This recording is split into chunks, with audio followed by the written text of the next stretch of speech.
Hello everyone. आज हम कुछ हार्ट के डिसऑर्डर्स के बारे में पढ़ेंगे, जिसमें पहला डिसऑर्डर आता है हाई ब्लड प्रेशर, जिसको हम हाइपरटेंशन के नाम से भी जानते हैं।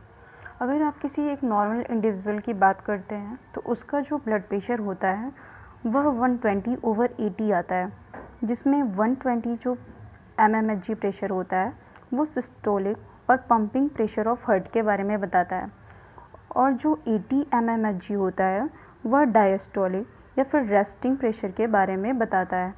अगर हम किसी पर्सन का बार बार चेक कर रहे हैं, बार बार अगर हम उसका ब्लड प्रेशर चेक करते हैं और उस पर्सन का ब्लड प्रेशर अगर 140/90 या फिर इससे भी ज़्यादा आ रहा है, इट मीन्स वह हाइपरटेंशन से सफ़र कर रहा है।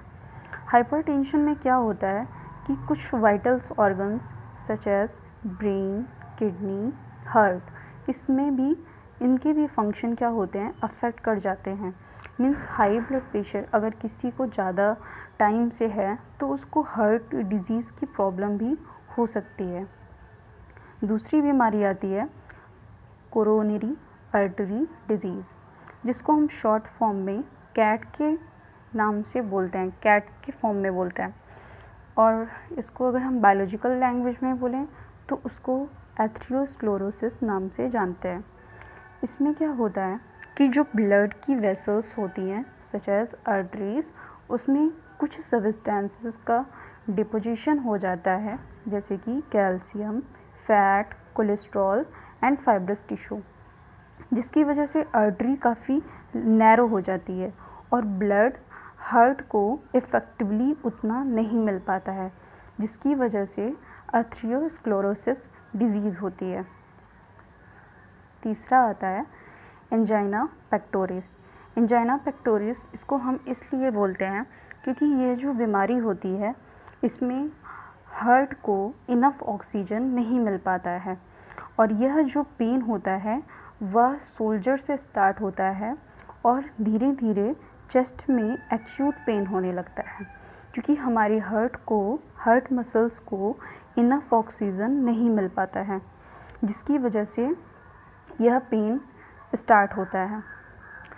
एंजाइना जो डिजीज़ होती है इसमें मैन, वोमेन को किसी को भी हो सकती है, but it's very common in middle age and elders. इस कंडीशन में जो ब्लड फ्लो होता है वो भी अफेक्ट कर जाता है। एंजाइना की वजह से जो फोर्थ डिसऑर्डर होता है उसको हम बोलते हैं हार्ट फेलर। हार्ट फेलर का मतलब क्या होता है कि हार्ट फेल हो गया। किस काम में फेल हो गया? अपने ही काम में फेल हो गया। इसमें हार्ट अपने ही काम में फेल हो जाता है, मतलब हार्ट इफ़ेक्टिव ब्लड पंप नहीं कर पाता बॉडी को, मीन्स बॉडी को जितना ब्लड चाहिए उतना हार्ट पंप नहीं कर पाता, जिसकी वजह से हार्ट अपने ही काम में फेल हो जाता है, जिसको हम हार्ट फेलर कहते हैं। कभी कभी हम इसको कंजेस्टिव हार्ट फेलर के नाम से भी जानते हैं, क्योंकि इसमें जो लंग्स का जो congestion means conjunction of lung is the main symptom of this disease, that is called the congestive heart failure. इस वजह से हम इसको कंजेस्टिव हार्ट फेलर बोलते हैं, क्योंकि इसका एक मेन सिम्टम होता है कंजेशन ऑफ लंग। अब heart failure, cardiac arrest and heart attack तीनों अलग अलग बीमारियां हैं, लेकिन नॉर्मल पीपल्स क्या समझते हैं कि यह एक ही बीमारी है। हार्ट फेलर में जैसे मैंने आपको बताया कि हार्ट अपने ही काम में फेल हो गया, मीन्स बॉडी को इफ़ेक्टिव ब्लड सप्लाई नहीं कर पाता।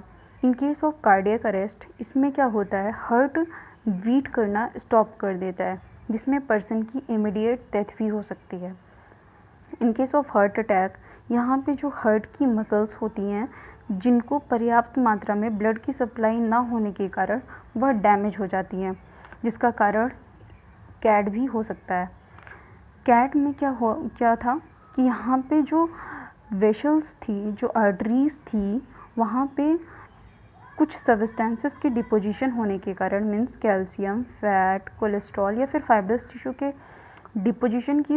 डिपोजिशन होने के कारण जो आर्टरीज था उसका जो पाथ था वो काफ़ी ज़्यादा नैरो हो गया, जिससे इफ़ेक्टिव ब्लड हार्ट को नहीं मिल पा रहा था और उसकी वजह से हार्ट अटैक भी आगे चल के हो सकता है।